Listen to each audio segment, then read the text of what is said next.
तो दोस्तों एक बार फिर हमारे YouTube channel reasonable study platform पर आपका स्वागत है। आज के इस वीडियो में हम त्रिभुजों के प्रकार और उनकी विशेषताओं के बारे में जानेंगे। तो आइए अपना वीडियो शुरू करते हैं। सबसे पहले हम विषमबाहु त्रिभुज और उसकी विशेषताएं देखते हैं। तो जैसे नाम से पता चल रहा विषमबाहु त्रिभुज, इस त्रिभुज की जो प्रत्येक भुजा है वह अलग अलग होती है और उसके तीनों कोण भी अलग अलग होते हैं। जैसे हम चित्र में देख पा रहे हैं कि त्रिभुज ABC है और इसकी जो भुजाओं की लंबाई है वो अलग अलग है। 5 सेंटीमीटर, ये 3.5 सेंटीमीटर और ये 2.5 सेंटीमीटर। तो ये तीनों जो भुजाएं हैं वो अलग अलग हैं, तो इनके कोण भी असमान हैं।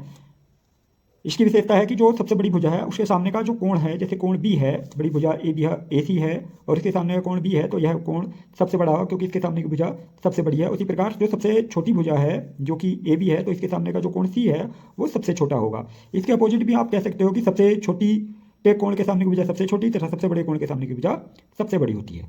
अगला है न्यून कोण त्रिभुज। इसकी विशेषताएं भी विषमबाहु त्रिभुज की ही तरह होती हैं, क्योंकि इसमें जो प्रत्येक कोण होता है वह न्यून कोण होता है और इसमें भी बड़े भुजा के सामने का कोण बड़ा और छोटी भुजा के सामने का कोण छोटा होता है। और अगला नियम भी इसी प्रकार है कि छोटी कोण के सामने की भुजा छोटी तथा बड़े कोण के सामने की भुजा बड़ी होती है। अगला है अधिक कोण त्रिभुज। जैसा पीछे बताया जा चुका है कि विषमबाहु त्रिभुज की ही तरह इनकी विशेषताएं होती हैं।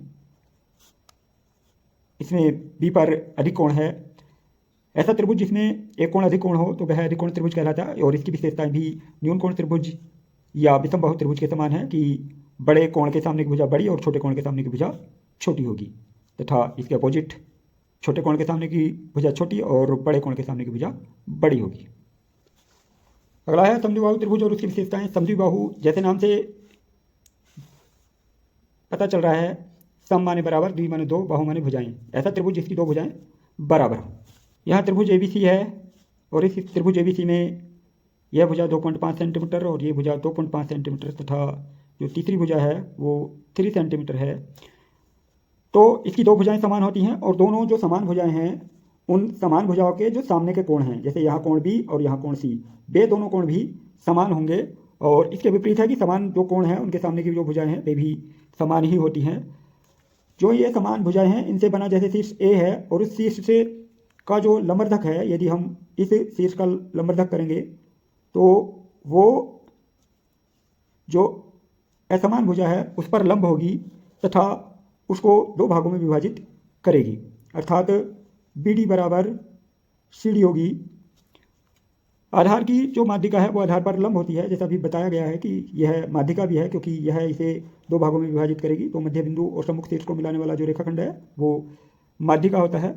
तो यह माध्यिका इस असमान भुजा पर लंब होगी। इसकी दो माध्यिकाएं बराबर होती हैं। माध्यिका अगर जो हमारी ये समान भुजाएं हैं इनकी जो माध्यिकाएं होंगी वो आपस में बराबर होंगी। जैसे हम यहाँ पर माध्यिका खींच रहे हैं इनकी, जैसे BE और CF, तो जो BE और CF माध्यिकाएं हैं ये आपस में बराबर होंगी क्योंकि ये समान भुजाओं की माध्यिकाएं, इसलिए माध्यिकाएं भी समान होंगी। अगला त्रिभुज है समबाहु त्रिभुज और उसकी विशेषताएं। तो समबाहु त्रिभुज एक ऐसा त्रिभुज जिसकी सभी भुजाएं समान हों। जैसे यहाँ एक त्रिभुज दिया हुआ है जिसकी सभी भुजाएं समान हैं, ABC यह त्रिभुज है। इसकी सभी भुजाओं की जो माप है 2.5 सेंटीमीटर है। तो इसकी प्रत्येक भुजा समान होती है और प्रत्येक भुजा समान होने के कारण इसका जो प्रत्येक कोण है वह भी समान होता है। और त्रिभुज के प्रत्येक कोण का मान, सभी अंतः कोणों का मान 180 होता है। तो प्रत्येक कोण समान है, इसलिए 3, तो प्रत्येक कोण 60 अंश होता है। इसकी जो प्रत्येक माध्यिका की लंबाई है वह भी समान होती है, क्योंकि अगर आप इस BC भुजा की माध्यिका खींचेंगे और फिर AC भुजा की माध्यिका खींचेंगे तो उन सब की जो लंबाई है वो समान होगी, क्योंकि यह समबाहु त्रिभुज है। और समबाहु त्रिभुज में अंतःवृत्त केंद्र, परिकेंद्र, केंद्रक और लंब केंद्र एक ही बिंदु पर होते हैं। यदि आप इन्हें मिलाएंगे तो ये जिस बिंदु पर मिलेंगे उस बिंदु को हम लंब केंद्र भी कह सकते हैं, इसी बिंदु को हम परिकेंद्र भी कह सकते हैं, इसे हम अंतः केंद्र भी कहेंगे और इसे हम केंद्रक भी कहेंगे। तो इसलिए समबाहु त्रिभुज में सभी केंद्र इस G पर स्थित होते हैं। समबाहु त्रिभुज में परिवृत्त की त्रिज्या और अंतःवृत्त की त्रिज्या का जो अनुपात होता है वो 2:1 होता है।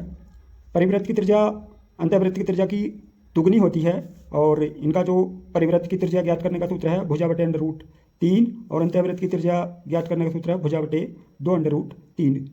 समबाहु त्रिभुज की भुजा का प्रयोग करेंगे तो हम अंतःवृत्त और परिवृत्त की त्रिज्या इन सूत्रों के माध्यम से निकाल सकते हैं। यदि आपको हमारा यह वीडियो पसंद आया हो तो इस वीडियो को ज़्यादा से ज़्यादा लाइक और शेयर कीजिए तथा ऐसे ही अच्छे वीडियो देखने के लिए हमारे YouTube चैनल को सब्सक्राइब कीजिए। धन्यवाद।